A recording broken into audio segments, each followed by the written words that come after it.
ಟಿವಿಗೆ ಸ್ವಾಗತ. ನಾನು ಸೌಮ್ಯ. ಇಂದು ಕೆಜಿಎಫ್ ಜಿಲ್ಲಾ ಪೊಲೀಸ್ ರವರ ವತಿಯಿಂದ ಕರ್ತವ್ಯ ವೇಳೆ ಪ್ರಾಣತ್ಯಾಗ ಮಾಡಿದ ಪೊಲೀಸರ ಸ್ಮರಣೆಗಾಗಿ ಪೊಲೀಸ್ ಹುತಾತ್ಮರ ದಿನಾಚರಣೆಯನ್ನು ಕೆಜಿಎಫ್ ರಾಬರ್ಟ್ಸನ್ ಪೇಟೆ ಪೊಲೀಸ್ ಠಾಣೆಯ ಆವರಣದಲ್ಲಿ ಆಚರಿಸಿದರು.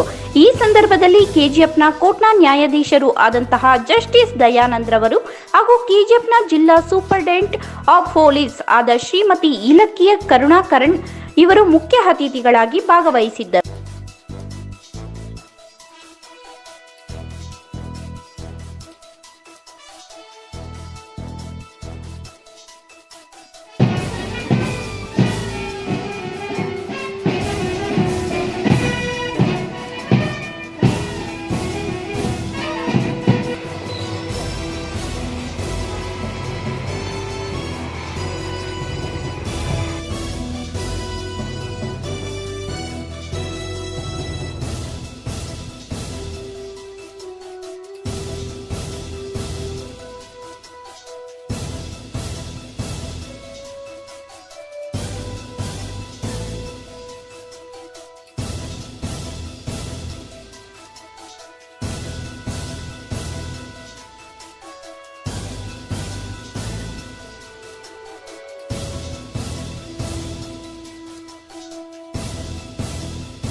ಗೌರವಾನ್ವಿತ ನ್ಯಾಯಾಧೀಶರು ಮತ್ತು principal KMC KGF Shri Dayanand ಅವರೇ, ಕಾರ್ಯಕ್ರಮದಲ್ಲಿ ಭಾಗವಹಿಸಿರುವ ಎಲ್ಲ ಪೊಲೀಸ್ ಅಧಿಕಾರಿ ಮತ್ತು ಸಿಬ್ಬಂದಿಗಳೇ, ಪತ್ರಿಕಾ ಮಾಧ್ಯಮ ಪ್ರತಿನಿಧಿಗಳೇ, ನಿಮ್ಮೆಲ್ಲರಿಗೂ ಮೊದಲಿಗೆ ವಂದಿಸುತ್ತೇನೆ.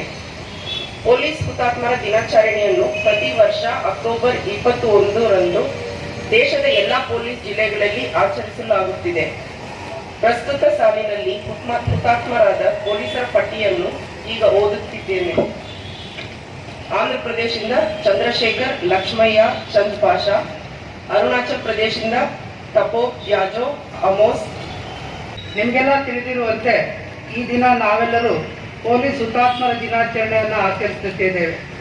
1959ರ ಅಕ್ಟೋಬರ್ 21ರಂದು ಭಾರತ ಮತ್ತು ಟಿಬೆಟ್ನ ಗಡಿ ಪ್ರದೇಶದಲ್ಲಿರುವ ಲಡಾಖ್ನಲ್ಲಿ ಚೀನಾದ ಸೈನಿಕರಿಂದ ಹತರಾದ 10 CRPF ಪೊಲೀಸರ ಸ್ಮರಣಾರ್ಥವಾಗಿ ಪ್ರತಿ ವರ್ಷ ಅಕ್ಟೋಬರ್ 21ನೇ ತಾರೀಕಿನಂದು ಪೊಲೀಸ್ ಹುತಾತ್ಮರ ದಿನಾಚರಣೆಯನ್ನು ಆಚರಿಸಲಾಗುತ್ತಿದೆ.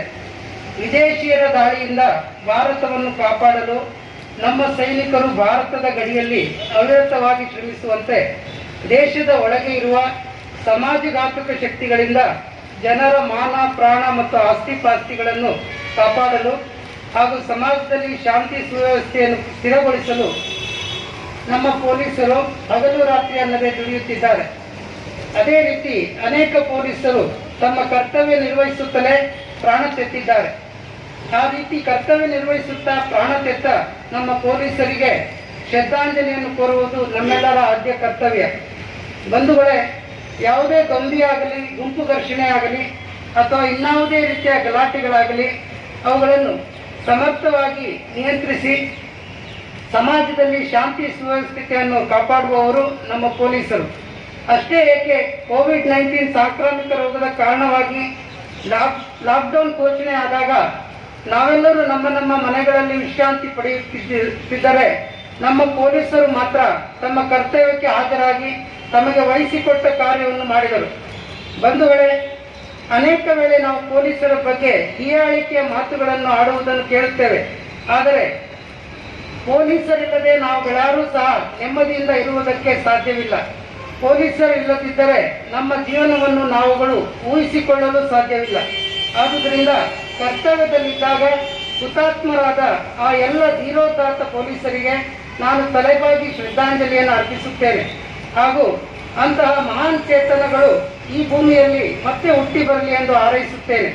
ಈ ಮನಮುಟ್ಟುವ ಕಾರ್ಯಕ್ರಮದಲ್ಲಿ ಭಾಗವಹಿಸಲು ನನಗೆ ಅವಕಾಶ ಮಾಡಿಕೊಟ್ಟ ಕೆಜಿಎಫ್ನ ಪೊಲೀಸ್ ಅಧೀಕ್ಷಕರಿಗೆ ಹಾಗೂ ಇತರ ಪೊಲೀಸ್ ಅಧಿಕಾರಿಗಳಿಗೆ ನನ್ನ ಕೃತಜ್ಞತೆಗಳನ್ನು ಅರ್ಪಿಸುತ್ತಾ ನನ್ನ ಮಾತನ್ನು ಮುಗಿಸುತ್ತೇನೆ.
Peace!